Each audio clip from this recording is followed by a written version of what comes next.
جب ہم قرآن و سنت کو اور حدیث کے ذخیرہ کو سامنے رکھیں تو ہمیں اس مہینے میں کرنے والے 4 کام نظر آتے ہیں۔ کتنے بھائی؟ یہ جو آپ کا ماہ چل رہا ہے، ماہ محرم، اس میں ہمیں پورے ذخیرہ احادیث کو سامنے رکھ کر جو نچوڑ نکلتا ہے وہ ہم میں سے ہر ایک کو 4 کام کرنے کی ضرورت ہے۔ کتنے بھائی؟ 4۔ یہ ہر جوان اور ہر بوڑھے کے لیے، ہر مرد اور ہر عورت کے لیے، اس میں مالدار غریب فقیر کسی کی کوئی تقسیم نہیں، ہر ایک کے لیے یہ 4 کام ضروری ہیں۔ میں آپ کے سامنے ان کاموں کو تھوڑی سی روشنی کے ساتھ رکھوں گا تو آپ ان کا ذرا خیال کرتے جائیے گا۔ نمبر 1 کام، پہلا کام یہ ہے کہ جب یہ مہینے شروع ہو جائیں، ماہ حرم، ماہ محرم شروع ہو جائے تو سب سے پہلے اس مہینے کا چاند دیکھنا چاہیے۔ کیا دیکھنا چاہیے بھائی؟ چاند اس مہینے کا دیکھنا چاہیے، لیکن اب تو وہ گزر چکا ہے۔ اس مہینے کا چاند دیکھے، اور چاند دیکھ کر حدیث شریف میں 2 دعاؤں کا ذکر ہے جب چاند دیکھے، ان میں سے ایک یہ، اللہم احل علینا بالامن والایمان بالسلامت والاسلام ربی وربک اللہ۔ اے اللہ، یہ چاند جو آیا ہے امن اور ایمان والا بنا، اس مہینے کو اسلام اور سلامتی والا بنا، اور پھر چاند سے کہا تیرا بھی اور میرا بھی رب اللہ ہے۔ ایک کام یہ ہے کہ مہینہ چڑھتے ہی اپنے ایمان کی حفاظت کی سلامتی مانگی گئی، ایمان کی سلامتی اللہ سے مانگی گئی، اور امن اور ایمان مانگا گیا، بد امنی نہ ہو، فساد نہ ہو، ایمان پہ کسی قسم کا کوئی ڈاکہ نہ ڈالے، ایمان بھی محفوظ رہے اور اسلام بھی محفوظ رہے۔ تو چاند چڑھتے ہی یہ دعا مانگی گئی، اور یہ مانگنا سنت عمل ہے۔ تو پہلا کام تو یہ کرنا ہے، لیکن وہ تو گزر چکا ہے۔ کیا ہو چکا ہے بھائی؟ گزر چکا ہے۔ نمبر 2 کام جو اس مہینے میں کرنا ہوگا وہ یہ ہوگا کہ یہ مہینہ محترم ہے، دیگر مہینوں کی بنسبت اس مہینے کو احترام بخشا گیا، اس کو عزت بخشی گئی۔ ہمارے ذمے بھی لازم ہے کہ ہم اس مہینے کا احترام کریں۔ بھئی جب اللہ نے زمین و آسمان کے وقت سے اس کو محترم بنایا ہے تو ہمارے ذمے اس کا احترام ہے یا نہیں ہے؟ آپ میری گزارشات سمجھ رہے ہیں نا؟ اس کا احترام لازم ہے ہر مومن مرد اور ہر مومن عورت پر، ہر بڑے اور چھوٹے پر، ہر جوان اور بوڑھے پر اس کا احترام لازم ہے۔ اب سوال یہ ہوتا ہے کہ جی اس کا احترام کیسے کیا جائے؟ اس مہینے کا احترام کیسے کیا جائے؟ اس مہینے کا احترام اس انداز میں کیا جائے کہ مفتی اعظم پاکستان مفتی محمد شفیع صاحب رحمۃ اللہ علیہ تفسیر معارف القرآن میں ایک اور بڑے عالم دین ابو بکر الجساس رازی کے حوالے سے لکھتے ہیں، احکام القرآن للجساس میں ان کے حوالے سے وہ لکھتے ہیں کہ اس مہینے کا احترام اس انداز میں کیا جائے کہ گناہوں سے مکمل طور پر بچا جائے۔ یہ احترام ہے اس مہینے کا کہ جتنا ہو سکے گناہوں سے بچا جائے، اور جو بندہ اس مہینے میں گناہوں سے بچ جائے، جو بندی، جو مرد اور عورت اس مہینے میں گناہوں سے پرہیز کر لے، اللہ اس کی برکت سے آئندہ مہینوں میں بھی گناہ چھوڑنے کی طاقت دے دیتے ہیں، ہمت دے دیتے ہیں۔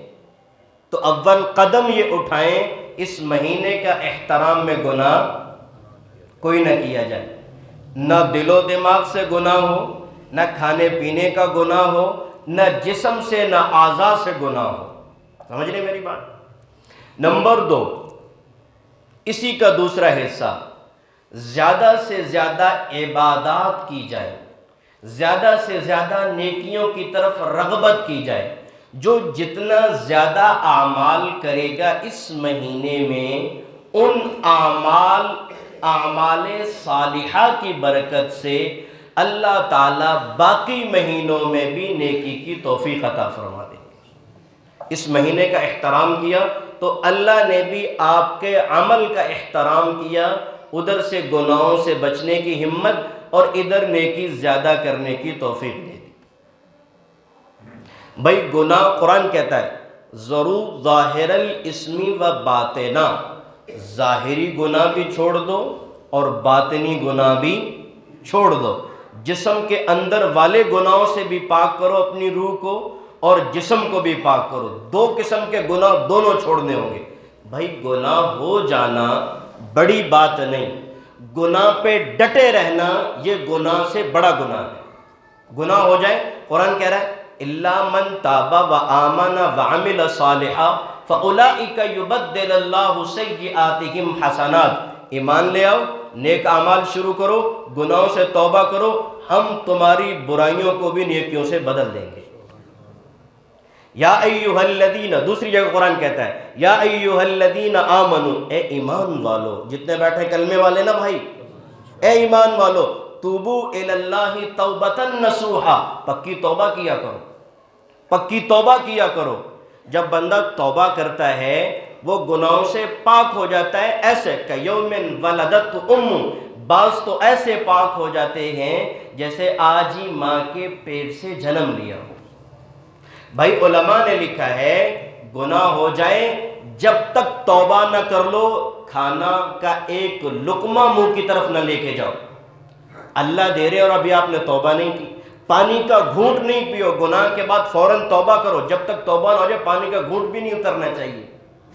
ہو سکتا ہے وہ پانی کا گھونٹ سانس کی نالی میں اٹک جائے اور موت کا سبب بن جائے، بغیر توبہ کے دنیا سے چلے جاؤ۔ اور ہوا اس طرح، ہو سکتا ہے وہ لقمہ اٹک جائے اور موت کا سبب بن جائے اور بغیر توبہ کے دنیا سے چلے جاؤ۔ ہر قدم پہ توبہ، اور جتنی مرتبہ وضو ٹوٹ جائے نا بھائی، 70 مرتبہ ٹوٹ جائے دن میں تو وضو کر لو، وضو پھر سے ہو جاتا ہے، پکی توبہ کر لو، اللہ معاف فرما دیتے ہیں۔ بھائی گناہ چاہے چھوٹا ہو چاہے بڑا ہو، چاہے چھوٹا ہو یا بڑا ہو، چھوٹا گناہ بھی جہنم میں لے جانے کا سبب بنتا ہے اور بڑا گناہ بھی لے جانے کا سبب بنتا ہے۔ بعض دفعہ چھوٹا گناہ تباہی زیادہ مچا دیتا ہے، چھوٹا گناہ زیادہ تباہی مچا دیتا ہے۔ امام باقر ہیں، امام محمد باقر اہل بیت میں سے ہیں۔ امام محمد باقر نے اپنے بیٹے امام جعفر صادق کو بلایا اور بلا کر کے اپنے بیٹے کو نصیحت کی۔ باپ بھی اہل بیت نبی کی اولاد میں سے سیدہ فاطمہ کی اولاد اور وقت کا شیخ ہے، اور بیٹا بھی باپ سے قدم آگے نکل آیا۔ باپ بیٹے کو نصیحت کر رہا ہے یا بنی اذا انعمک اللہ علیک نعمتا فقل الحمدللہ، اے بیٹا جب اللہ کوئی نعمت دے تو نعمت ملنے کے بعد کہنا الحمدللہ۔ پھر فرمایا اے بیٹے اذا احزنک امر، جب تجھے کوئی غم پیش آئے، کوئی دکھ پیش آئے، کوئی مصیبت آئے تو فقل لا حول ولا قوت الا باللہ، یہ کثرت سے پڑھتے رہنا، لا حول ولا قوت الا باللہ۔ کوئی غم ہے، کوئی مصیبت ہے، کوئی درد ہے، کوئی پریشانی ہے، لا حول ولا قوت، لا حول ولا قوت الا باللہ۔ باپ بیٹے کو نصیحت کر رہا ہے۔ پھر آگے جو میں آپ کو بات بتانا چاہتا ہوں، باپ نے بیٹے کو 3 نصیحت کی۔ فرمایا اے بیٹا ان اللہ خب، پلے باندھ لینا۔ باپ بیٹے سے کہہ رہا ہے کہ پتر یہ باتیں پلے باندھ لینا۔ ان اللہ خبأ ثلاثۃ اشیاء فی ثلاثۃ اشیاء، اللہ تعالیٰ نے 3 چیزوں کو 3 چیزوں کے اندر چھپا دیا ہے۔ 3 چیزوں کو 3 چیزوں میں چھپا دیا۔ نمبر 1، اللہ تعالیٰ نے اپنی رضا کو اطاعت میں چھپا دیا ہے۔ ان اللہ خبأ رضاءہ فی طاعتہ، اللہ نے اپنی خوشنودی کو، اپنی رضا کو اپنی اطاعت میں چھپا دیا۔ پھر فرمایا لا تحقرن من المعروف شیئا، بیٹا کسی چھوٹی سی بھی نیکی کو چھوٹی سمجھ کے نہ چھوڑ دینا، ہو سکتا ہے اسی میں اللہ کی رضا ہو۔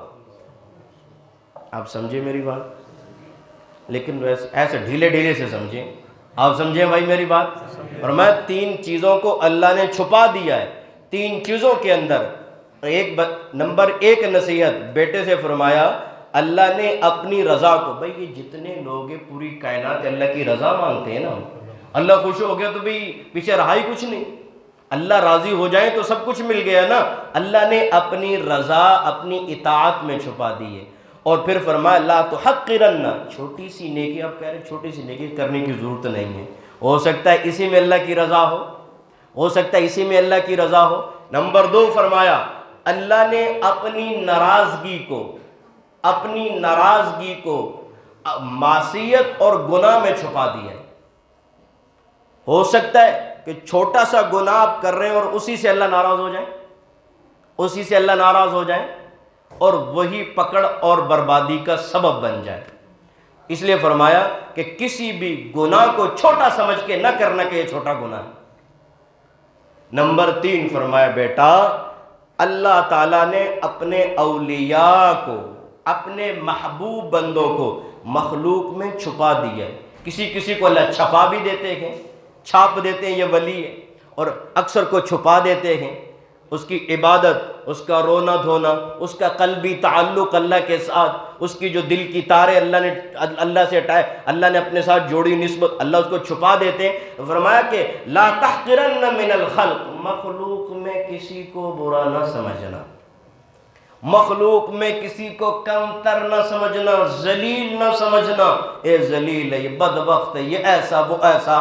بھائی ہو سکتا ہے لعل ذلک الولی، یہی ولی ہو جو تیرے دل میں اس میں نفرت لیے بیٹھا ہے۔ تو میں عرض یہ کرنا چاہتا ہوں کہ کوئی بھی گناہ ہو، چھوٹا ہو بڑا ہو، اس کو گناہ، اب دیکھیں نا حدیث شریف میں آتا ہے رسول پاک علیہ السلام فرماتے ہیں کہ مجھے اللہ نے جنت بھی دکھائی، جہنم بھی دکھائی۔ جب میں جہنم مجھے دکھائی گئی تو ایک عورت کو میں نے جلتا ہوا دیکھا، اس کی وجہ پوچھی کہ یہ کیوں جل رہی ہے، تو بتایا گیا کہ اس نے ایک بلی کو قید کیا ہوا تھا، اس کو چھوڑا نہیں، وہ کھاتی پیتی زمین میں پھرتی، وہ قید ہی کی حالت میں مر گئی، اللہ نے اس جرم کی وجہ سے اس کو جہنم میں ڈالا ہوا۔ جرم تو ہم چھوٹا سا سمجھتے ہیں لیکن جہنم میں جانے کا سبب بن گیا۔ حدیث شریف میں آتا ہے، ایک اور مثال دو، کسی بھی گناہ کو چھوٹا نہ سمجھائے۔ حدیث شریف میں آتا ہے کہ ایک عورت، اس زمانے کی فاحشہ عورت، ایک کنویں سے گزری، کنویں سے اس نے دوپٹے سے اتارا اور اپنے موزے سے باندھا اور کنویں سے پانی نکالا اور پی لیا۔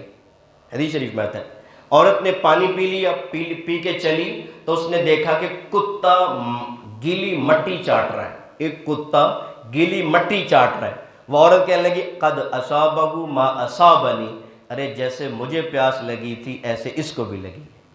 اس نے دوبارہ سر سے دوپٹہ اتارا۔ علماء نے لکھا ہے کہ اس زمانے کی یہ رنڈی اور فاحشہ عورت ہے جو سر پہ دوپٹہ رکھتی ہے، آج شریف اور معزز خاندان کی بیٹی بھی سر پہ دوپٹہ نہیں رکھتی۔ یہ اس زمانے کی فاحشہ عورت ہے، وہ اڈے پہ چلنے والی اور برے درجے کی عورت ہے، لیکن یہ کہ سر پہ پھر بھی دوپٹہ ہے۔ آج اچھے اور شریف خاندان کی بیٹی ہو کر بھی سر پہ دوپٹہ نہیں، اور کوئی کہنے کے لیے بھی تیار نہیں، کوئی کہنے کے لیے بھی تیار نہیں بیٹی سے کہ بیٹی سے تیرے سر پہ دوپٹہ ہونا چاہیے۔ بھائی یہ ہم ایک تباہی کے دانے کی طرف جا رہے ہیں۔ ہر باپ کی ذمہ داری یہ بیٹیا سے کہ بیٹی سر پہ دوپٹہ ہو، ہر بڑے بھائی کی چھوٹی بہن پر ذمہ داری ہے سر پہ دوپٹہ ہو۔ ہمیں یہ معاشرہ سلجھا چاہیے، ہمیں بے حیائی میں نہیں جانا۔ جتنی بے حیائی تیزی سے آ رہی، آئندہ نسلوں کے ایمان کی فکر کیجئے گا، شاید کہ یہ ممبر سے پھر آواز آپ کو کوئی اور لگانے والا نہ ملے۔ جتنی تیزی سے بے حیائی آ رہی، آئندہ آنے والی نسلوں کے ایمان کی حفاظت کیجئے گا۔ یہ مسلمان رہے۔ آج ہمیں مسلمانیت کھرچ کے دماغ سے نکالی جا رہی۔ تو بہرحال اس عورت نے دوبارہ سر سے دوپٹہ اتارا، اپنے موزے سے باندھا، پانی نکالا اور کتے کو پلایا۔ اللہ کو ادا پسند آئی، معاف فرما۔ نیکی چھوٹی سی ہے نا۔ اگلی حدیث شریف کا ایک اور ٹکڑا بتاؤں۔ حدیث شریف میں تھا ایک بندہ راستے سے گزرا، اور ایک درخت کی ٹہنی لٹکی ہوئی، اس نے ٹہنی کو توڑ کے سائیڈ پہ کر دیا، نیت یہ تھی ہو سکتا ہے کسی کی آنکھ میں لگ جائے، اللہ کو یہی ادا پسند ہے اور معاف فرما دی۔ کسی نیکی کو چھوٹا سمجھ کے چھوڑا نہیں جا سکتا اور کسی گناہ کو چھوٹا سمجھ کے کیا۔ تو دوسرا عمل اس مہینے کا کیا ہے کہ اطاعت زیادہ کرنی اور گناہوں سے جس کو آپ گناہ سمجھتے ہیں ہر اس کام کو چھوڑ دیجیے۔ نتیجہ ہے 2 لفظوں میں، جس کو گناہ سمجھتے ہیں چھوڑ دیجیے، جو دل میں کھٹک جائے یہ گناہ ہے چھوڑ دو، اور نیکی وہ جس کو کرنے کے بعد دل میں خوشی آ جائے، یہ نیکی۔ سمجھ گئے بھائی؟ تیسرا عمل جو اس مہینے میں کرنا ہوگا وہ یہ ہوگا کہ حدیث شریف میں آتا ہے، نبی پاک صلی اللہ علیہ وسلم نے فرمایا رمضان کے روزے کے بعد، رمضان کے سب سے اہم اور افضل روزہ محرم کا ہے، سب سے اہم اور افضل روزہ محرم کا ہے۔ حضرت ابن عباس رضی اللہ عنہ صحابی رسول ہے، طائف میں دفن ہے اور عجیب قسم کا محدث ہے اور بھائی حضور کا بڑا قریبی ہے۔ وہ کہتے ہیں کہ میں نے نبی پاک علیہ السلام کو ہمیشہ محرم کے روزے کا اہتمام کرتے ہوئے دیکھا۔ سیدہ حفصہ حضرت عمر رضی اللہ عنہ کی بیٹی رسول پاک علیہ السلام کی زوجہ ہیں، وہ فرماتی ہیں میں نے پیغمبر کی زندگی میں دیکھا 4 چیزوں کا ناغہ نہیں کیا۔ سیدہ حفصہ فرماتی ہیں میں نے رسول پاک علیہ السلام کو اپنی زندگی میں دیکھا 4 چیزوں کا رسول اللہ نے ناغہ نہیں کیا۔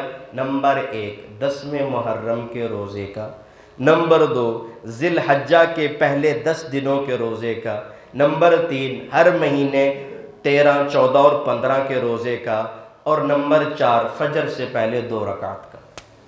حضور علیہ السلام نے کبھی زندگی میں ناغہ نہیں کیا۔ اور حدیث شریف میں آتا ہے نبی پاک علیہ السلام نے فرمایا کہ محرم کا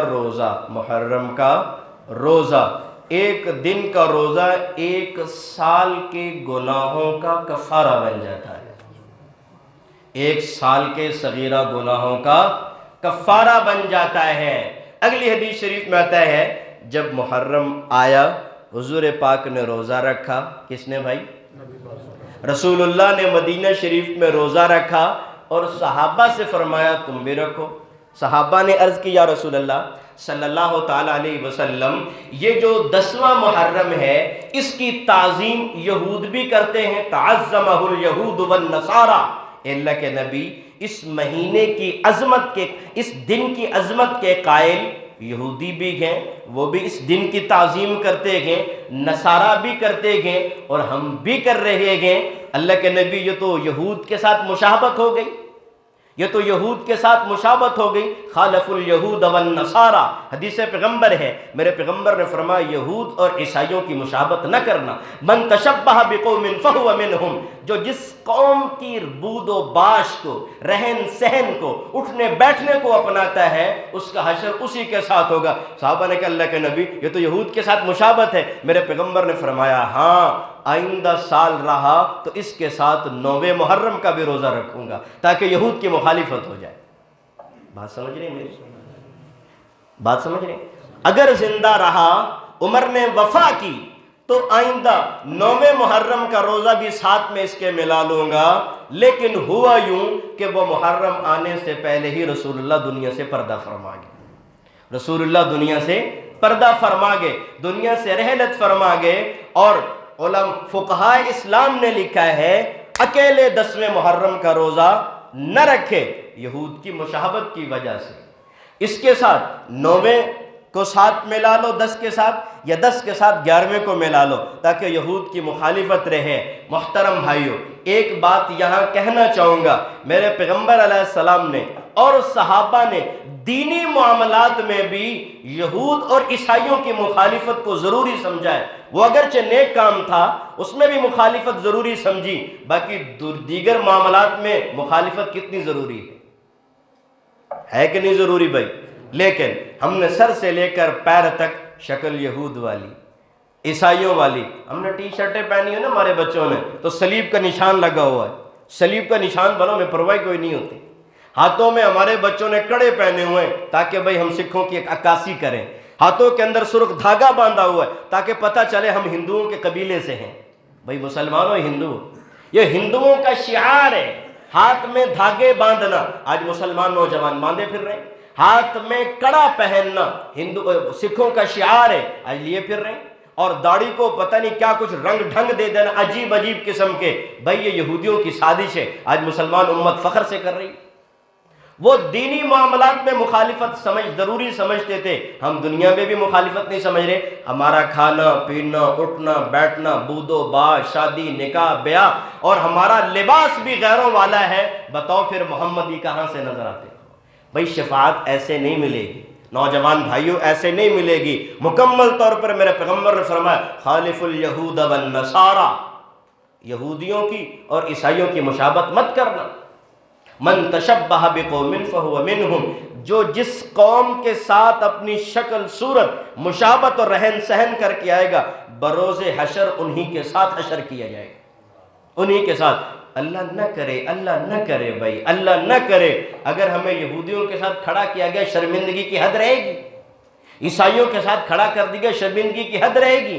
بھائی حشر جیسی شرمندگی شرمندگی نہیں، وہاں جیسی ذلت ذلت نہیں، وہاں کی عزت جیسی عزت کوئی نہیں۔ اس لیے اپنی شکل صورت لباس رہن سہن کھانا پینا اٹھنا بیٹھنا گھریلو ماحول بھائی مسلمانوں والا ہونا چاہیے۔ ہم مسلمان معاشرے میں رہتے ہیں، ہم مسلمان گھر میں جنم لیا ہے، مسلمان ماں کی گود میں جنم لیا ہے، ہمارا جو نطفے کا سبب بنا وہ مسلمان باپ ہے، لیکن کام یہودیوں والے۔ تو تیسرا کام بھائی کیا ہے؟ روزہ رکھنا۔ تیسرا کام سمجھ آ گیا بھائی؟ تیسرا کام اس محرم میں روزہ رکھنا، وہ آپ 9 اور 10 کا رکھیں، 10 اور 11 کا رکھیں۔ چوتھا کام بھائی، چوتھا اور آخری کام، اس مہینے کا چوتھا عمل یہ ہے کہ بھائی جب 10واں محرم آئے، حدیث شریف میں آتا ہے، اگرچہ اس حدیث کے اوپر سند پہ کچھ علماء کو اختلاف ہے، لیکن امت کے علماء اولیاء صلحاء اور بزرگ اور پوری امت کا اجتماعی طور پر یہ جو ہے نا بھائی ان کا تجربہ ہے، حدیث شریف میں بھی آتا ہے اور امت کا تجربہ بھی ہے، 10ویں محرم کو اپنے اوپر، اپنے بیوی بچوں پر، اپنے بہن بھائیوں پر اپنی وسعت کے مطابق خرچ کرو، اللہ اس کی برکت سے پورے سال وافر روزی عطا فرمائے۔ روزی میں اللہ تعالیٰ دروازے کھول دیں گے، خرچ کرو۔ میں یہ آپ کو یہ مشورہ نہیں دے رہا کہ آپ بھائی دیگیں لگا دو، سبیلے لگا دو، کسی سے قرض لے لو، یہ کرو، ایسا مشورہ آپ کو میں نہیں دے رہا۔ میں دیانتداری کی بات کر رہا ہوں کہ بھائی اتنا جس کی آپ کی جیب آپ کی پاکٹ اجازت دیتی ہو، آپ اپنے اوپر، اپنی بیوی پر، اپنے بچوں پر، اپنے ماں باپ پر، اپنے بہن بھائی پر، ہاں آپ کی اجازت دیتی ہے جیب، تو اپنی سخاوت کو ذرا قریبیوں پر بھی آنے دو۔ آپ کی سخاوت کا عکس آپ کے ہمسایوں پر بھی پڑے۔ اور بھی سخی رکھتے ہو تو نیک لوگ ڈھونڈ کے کھانا کھلا دو۔ اور بھی اگر آپ سخاوت رکھتے ہو تو بھئی محلے میں اور علماء کو، صلحاء کو، نیک لوگوں کو کھلا دو۔ ایک لقمہ منہ میں جائے گا، اس سے جو خون بنے گا اس سے وہ سجدے ہی کرے گا، بے حیائی نہیں کرے گا۔ اس لیے حدیث شریف میں آتا ہے تمہارے دسترخوان پہ اگر کوئی کھانا کھانے آئے تو وہ نیک انسان ہونا چاہیے، نیک انسان ہونا چاہیے، تاکہ آپ کے لقمے سے وہ کوئی نیک کام سر انجام دے۔ ہم کیا کرتے ہیں؟ ہم وڈیروں کو ڈھونڈتے ہیں۔ میں آپ کی مخالفت نہیں کر رہا، دین بتا رہا ہوں۔ ہم وڈیروں کو ڈھونڈتے ہیں، بھائی کسی نیک انسان کو بھی دسترخوان پہ آنے دو، کسی ضرورت مند کو بھی آنے دو۔ تو بھائی اگر آپ کی سخاوت اجازت دے تو غیروں تک بھی جانے دے، تو دوسروں تک بھی جانے دے۔ سخی جو ہوتا ہے نا، سخی اگر گنہگار بھی ہو، کچھ گناہ بھی ہو، اللہ کو پھر بھی اچھا لگتا ہے، اس کے کچھ گناہ بھی ہو پھر بھی اچھا لگتا ہے۔ اور مومن ہو اور بخیل ہو پرلے درجے کا، اللہ کو اس سے محبت نہیں، خاص اس سے محبت نہیں۔ حاتم طائی کتنا بڑا سخی گزرا ہے تاریخ میں، صحابہ کے بعد، صحابہ سے پہلے، رسول اللہ سے پہلے کا زمانہ حاتم طائی کا، اتنا بڑا سخی گزرا ہے کہ تاریخ کے قلم رک جاتے ہیں حاتم طائی پہ آ کر، اس سے بڑا سخی کوئی نہیں۔ رسول اللہ اجود تھے، حضرت علی اجود تھے، فاطمہ بڑی سخی تھی، سارے صحابہ میں سخاوت اعلیٰ درجے کی تھی، حاتم طائی بڑا سخی تھا۔ کسی نے ایک دن سوال کیا حاتم طائی سے، کس سے بھائی؟ حاتم طائی سے سوال کیا، اس نے ایمان قبول نہیں کیا، اس کی اولاد میں اس کا بیٹا اور بیٹی دونوں مسلمان ہو گئے تھے، دونوں مسلمان ہو گئے، اور حضور نے اتنا اکرام کیا، بیٹے کا ہاتھ پکڑا اپنے گھر میں لے گئے، عدی نام ہے بیٹے کا، اپنے گھر میں لے گئے، اور پھر کہا کہ عدی یہ کب تک سلیب تمہارے گلے میں لٹکی رہے گی؟ سلیب، عیسائی تھے نا، سلیب گلے میں لٹکایا ہوا تھا۔ آج ہمیں یہ بات سمجھ نہیں آ رہی کہ ہم شرٹیں پہن لیتے ہیں اور گلے میں رنگ ڈال لیتے ہیں، ہاتھوں میں سلیب والا، کوئی بھائی عیسائیوں کا کام ہے، مسلمانوں کا نہیں ہے۔ تو حاتم طائی سے کسی نے پوچھا هل رأيت اجود منک، تو نے اپنے سے بڑا سخی کسی کو دیکھا ہے؟ تو حاتم طائی نے جواب دیا رأیت غلاما یتیما اجود منی، میں نے اپنے سے بڑا سخی ایک یتیم بچے کو دیکھا، اپنے سے بڑا سخی ایک یتیم بچے کو دیکھا۔ کہا جی کیسے؟ کیف وجدت ولدا یتیما اجود من، کیسے ہو سکتا ہے؟ اس نے کہا میں رات کو اس کا مہمان بنا تھا، رات کو میں اس کے گھر گیا تو میری اس کے گھر میں مہمانی تھی، رات میں ٹھہرا تو اس نے بکرا ذبح کیا اور بکرے کا مغز مجھے کھلایا، اور میں نے کھانے کے بعد کہا واہ واہ بلے کیا ڈش بنائی ہے۔ وہ بچہ پھر اٹھا دوسرا بکرا ذبح کر دیا، میں نے وہ بھی کھا، کہ بلے بلے کمال کر دیا تو نے بھائی، کیا بنایا؟ وہ میں سے کھانے سے فارغ نہیں ہوا، دوسرا تیسرا، صبح فجر ہوئی جب میں اٹھا تو 100 بکرے ذبح ہوا پڑے۔ میں نے کہا حاتم طائی تو پیچھے رہ گیا، یتیم تجھ سے آگے نکل گیا، اتنا بڑا سخی تھا۔ ایک مرتبہ جو ہے نا بھائی، وہ پھر حاتم طائی نے اپنی سخاوت کے مطابق اس کو پھر اونٹوں میں مال دیا۔ اتنے بڑے بھی لوگ رہتے ہیں، قحط آ گیا، حاتم طائی پہ بڑے سخت حالات آ گئے، ایک گھوڑا باقی تھا، بچے رو رہے ہیں، اس زمانے میں گھوڑا وہ جائز تھا، وہ کھایا کرتے تھے، بچے رو رہے ہیں۔ بیوی نے کہا کہ بھائی دیکھو یہ سخت قحط ہے، ہر طرف پریشانی ہے، کھانے کو کچھ بھی نہیں مل رہا اور بچے بھی آپ کے رو رہے ہیں، تو حاتم کہ صبر کرو۔ رات کو سویا تو برابر پڑوسیوں کے بچوں کے رونے کی آوازیں آ رہی، بھوک کی وجہ سے رو رہے ہیں، چلا رہے ہیں۔ رات کو اٹھا، اپنا گھوڑا ذبح کر دیا، جو آخری گھوڑا بچا، یہ دوسروں کو، محلے والوں کو بلایا جس کو جتنی ضرورت ہے لے جاؤ، وہ لے گئے۔ پھر بیوی نے کہا اپنے بچوں کے لیے تو ذبح نہیں کیا، غیروں کے لیے کر دیا۔ کہتے سخاوت کہتے ہی اس کو، نشہ پلا کر گرانا تو سب کو آتا ہے ساقی، مزہ تو تب ہے گرتے کو تھام لے ساقی۔ سارے پلا کے گرانا جانتے ہیں، ارے گرتے کو اٹھانا سیکھو، یہ کمال ہے۔ کہا اپنے لیے تو سارے کرتے ہیں، غیروں کے لیے سخاوت کرو۔ حاتم طائی نے مرنے کے بعد قبر پہ بھی سخاوت کی ہے، وقت اجازت نہیں دیتا۔ تو نمبر 3، 10ویں محرم کو اپنے اوپر، اپنی بیوی بچوں پر، ماں باپ پر، بہن بھائیوں پر جتنی آپ کی گنجائش ہو کرتے چلے جاؤ، اللہ اس کی برکت سے پورے مہینے آپ کے اوپر رزق کے دروازے کھول دیں گے۔ یہ 4 باتیں ذہن نشین فرما لیں۔ ایک مرتبہ پھر کہتا ہوں، نمبر 1 چاند دیکھنا، وہ گزر گیا۔ نمبر 2 گناہوں سے بچیں، نیکیوں کی طرف آئیں۔ نمبر 3 روزے کا اہتمام کریں، اور نمبر 4 اپنے اوپر اور اہل خانہ پر خرچ کرنا سیکھیں۔